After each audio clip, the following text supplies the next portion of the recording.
Hi everyone, I am Sid True and this is my Malinois puppy Biquette.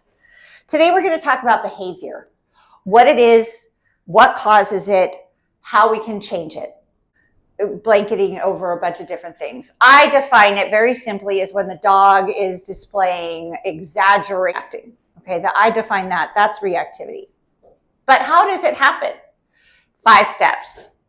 Event, arousal is triggered, emotion, how they feel about it, the behaviors they do in response to get a result.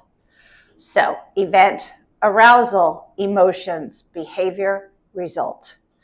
We can break down anything and everything that the dog is doing with those 5 steps. We can then teach breaking it down into those 5 steps.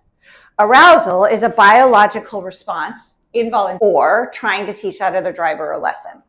The example that we're going to use today for dogs is humans picking up the leash and the dog getting overexcited and jumping on the human. Okay?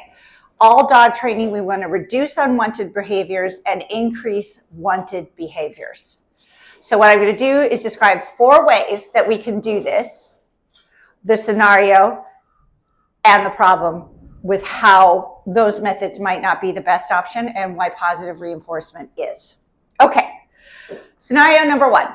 Human picks up leash, dog starts jumping on human. I could walk into the dog to take away her space and force her into a tight enough spot that she actually has to sit.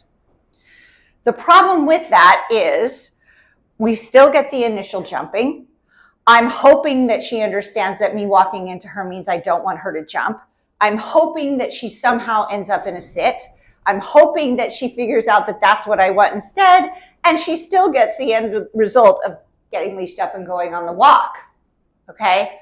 So, option number 2, I pick up the leash, she starts jumping. I could lift my knee into her chest, destabilizing her, hoping that she lands in a sit. Again, I'm hoping that she understands that my knee in her chest means I don't want her to jump. I'm hoping that she somehow figures out to sit instead, and she still gets the end result of getting leashed up and going on the walk. Option number 3, I pick up the leash, dog starts jumping on me. I could put the leash down, turn around, walk away, and walk is not happening. I still am hoping that she understands that the jumping is not wanted and cause the walk to not happen. I'm hoping that she understands I want her to sit instead. How would she? Because I didn't there's no sitting in that scenario. How this would work is you turn around and then as soon as she has 4 on the floor, turn back around, re-engage, cue the sit, flood her with positive reinforcement, leash her up, go on the walk.